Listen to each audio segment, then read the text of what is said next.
Hello दोस्तों, मैं गौरव मान रिहैब से आप लोगों के लिए एक नई वीडियो लाऊं जिसमें हम बात करेंगे पोस्ट ऑपरेटिव बेनकार्ड शोल्डर के बारे में। तो हमने फेज 5 तक डाल दी है। आज हम फेज 6 के बारे में बात करेंगे जिसमें हमको जिम बेस्ड एक्सरसाइज के बारे में बात करेंगे। तो इस मशीन क्या क्या यूज कर सकते हैं जिम में, हम वो उस पर बात करेंगे। तो चलिए स्टार्ट करते हैं उन एक्सरसाइजेस को। है हमारी चेस्ट प्रेस मशीन। इसमें आपको बैठना है पूरा बैक। अभी बिल्कुल लाइट वेट से स्टार्ट करना है। अपने न्यूट्रल ग्रिप को पकड़ेंगे और इसको आगे पुश करेंगे। तो बिल्कुल स्लो स्लो, किसी भी एक्सरसाइज में जर्क नहीं लगना चाहिए, यह ध्यान देना है। और चेस्ट से पीछे नहीं लेके जाना हमको शुरुआत के लिए। तो ये 10-10 के हमें आराम आराम से 2 से 3 सेट शुरू करने हैं। इसमें यही चीज ध्यान रखनी है, अभी सिर्फ आपको जो मशीन वाला वर्कआउट है सिर्फ वो करना है। कोई भी पुली रोड इस तरह से नहीं करना है, क्योंकि मशीन में क्या होता है, हमें सिर्फ पुश या पुल करना होता है, हमें बैलेंस नहीं करना पड़ता। तो सर्जरी के बाद सबसे सेफेस्ट है कि आप सिर्फ मशीन वाला वर्कआउट स्टार्ट करो। तो 10-10 के 3 सेट्स या 2 सेट से आप शुरू कर सकते हो। तो ये है हमारी चेस्ट प्रेस मशीन। ये है हमारी लेट डाउन। इसमें बैठेंगे। मोस्टली जिम में ये वो रॉड के साथ वो होता है, अगर आप शुरू करना चाहते हो तो उससे भी कर सकते हो, लेकिन मशीन वाला ज़्यादा सेफेस्ट होता है क्योंकि उसमें रॉड होती है, उसमें भी डिसबैलेंस हो सकता है। बट आप बिल्कुल लाइट वेट से स्टार्ट कर सकते हो जिससे कि आपका एटलीस्ट ये ओवरहेड वाला मूवमेंट फंक्शन स्टार्ट हो जाए। तो इसमें भी वही बिल्कुल लाइट वेट से 1 या 2 प्लेट से 10-10 के 3 सेट्स करने हैं। तो ये भी वही सेम शुरू करेंगे मशीन से। ये सिटेड रोइंग है, इस पे आपको बैठना है। कहीं पे ये मशीन पूरी फिक्स मशीन आती है, कहीं पे ये पुल्ली सिस्टम आता है। तो इसमें आपको बैठना है और मूव करना है बिल्कुल लाइट वेट से।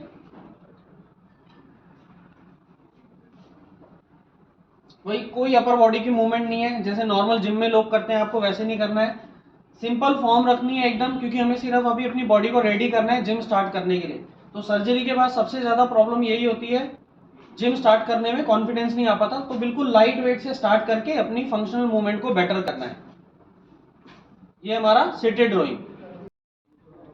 तो ये हमारा बेसिकली ये हमारा पेग डेक फ्लाई है, जैसे बटरफ्लाई जिम में होता है, बट हमारा ये लो फ्रेम डिजाइन है। तो कंफ्यूज नहीं होना, जिम में अपर बॉडी फ्रेम होता है।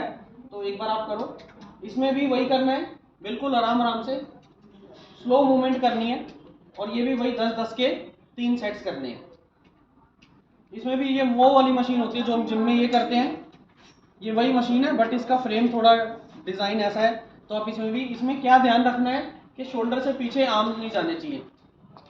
स्मॉल मूवमेंट के साथ स्टार्ट करेंगे धीरे धीरे, और वही लाइट वेट से 10-10 के 3 सेट्स करने हैं। तो ये हमारा बटरफ्लाई या पेग डेक फ्लाई, आप कुछ भी कह सकते हो।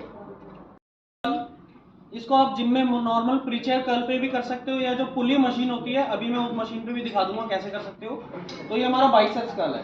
तो लाइट वेट से बिल्कुल स्लो स्लो 10-10 रेपिटेशन के 3 सेट्स हमें करने हैं। इसमें भी बॉडी को एकदम स्टेबल रखना है और ज़्यादा मूवमेंट नहीं करनी, जितना आपकी बॉडी अलाउ करे, क्योंकि शोल्डर इसमें भी मूवमेंट होने में डर रहता है कि शोल्डर पे स्ट्रेन आ जाए। तो लाइट वेट से एकदम नॉर्मल बाइसेप्स के 10-10 के 3 सेट्स आपको करने हैं। तो ये हमारा, मैं पुल्ली से बाइसेप्स कर्ल करके दिखा रहा हूँ आपको। तो बैक स्ट्रेट चेस्ट अप, इसमें भी देख लो हमारा ये बिल्कुल फिक्स है सिर्फ बाइसेप्स की। तो इसी में आप, अगर आपके वहाँ मशीन नहीं है तो ये वाली एक्सरसाइज इससे कर सकते हो, क्योंकि इसमें इतनी डायनामिक मूवमेंट नहीं होती है, आइसोलेट एकदम है। तो ये स्लो स्लो 10-10 रेपिटेशन के वही 3 सेट्स करने हैं।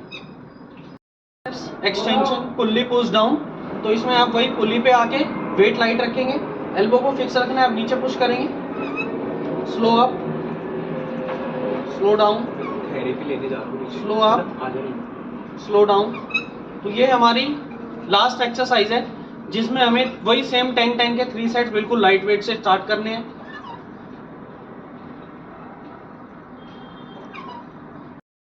तो इसमें क्या करना है, एक वॉल कॉर्नर के सामने जाना है, दोनों हाथों को सर पे रखना है।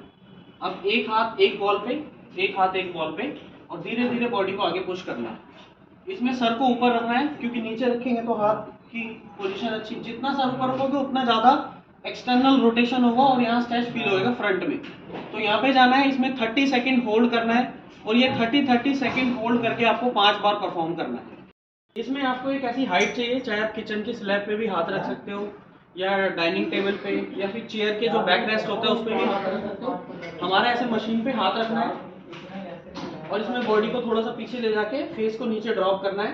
तो इसमें हमारा लेग्स स्ट्रेच हो रहा है। इसके दो फायदे हैं, एक तो आपकी लेग स्ट्रेच हो रही है, दूसरा आपकी एंड रेंज भी इंप्रूव हो रही है। जैसे काफी पेशेंट होते हैं सर्जरी के बाद उनका पूरा हाथ नहीं खुलता है, तो इस स्ट्रेच से वो जो लास्ट एंड रेंज है वो भी आपको अचीव हो जाएगी। तो इसमें भी 30 सेकंड होल्ड करके 5 सेट्स करने हैं। तो इसमें साइड लाइन लेटेंगे, इसको स्लीपर स्ट्रेच बोलते हैं। एक हाथ ऐसे 90 डिग्री रखना है पैरेलल टू शोल्डर, सर रखेंगे कंधे के ऊपर जिससे कि यहाँ से कंधा ना उठे। अब अपने ही हाथ से इसको पकड़ के नीचे लेके जाएंगे, यहाँ पे होल्ड करना है 30 सेकंड। ये आपका जो हाथ नीचे है ये ऑपरेटेड हैंड है, वैसे आपको सारी एक्सरसाइज दोनों हाथों से करनी है। तो 30 सेकंड 5 बार इस तरफ स्ट्रेच करना है, ठीक है। For posterior capsule same 30 second 5 बार आपको इस तरफ स्ट्रेच करना है फॉर एंटीरियर कैप्सूल। तो ये स्लीपर स्ट्रेच है, इसमें 30 सेकंड होल्ड करके 5 बार करना है। तो ये थी हमारी आज की एक्सरसाइज जिसमें हमने सारी मशीनें जिम वाली यूज करी है। तो ये वो लोग एक्सरसाइज करेंगे जिसकी सर्जरी को 5 महीने कंप्लीट हो गए हैं, या जो मेरे 5 फेज को कंप्लीट कर चुके हैं, वही इस एक्सरसाइजेस को करेंगे। तो ये एक्सरसाइज करो, गुड पोस्चर में करो, स्लो करना है, वेट भी कम रखना है, धीरे धीरे वेट बढ़ाना है। कोई भी प्रॉब्लम हो आप डिस्क्रिप्शन बॉक्स में मेरा व्हाट्सअप नंबर है, वहाँ से मेरे को बात कर सकते हैं, व्हाट्सअप कर सकते हैं। गलत एक्सरसाइज नहीं करनी है, ध्यान से एक्सरसाइज करनी है। और चैनल को फॉलो करो, सब्सक्राइब करो। Thank you.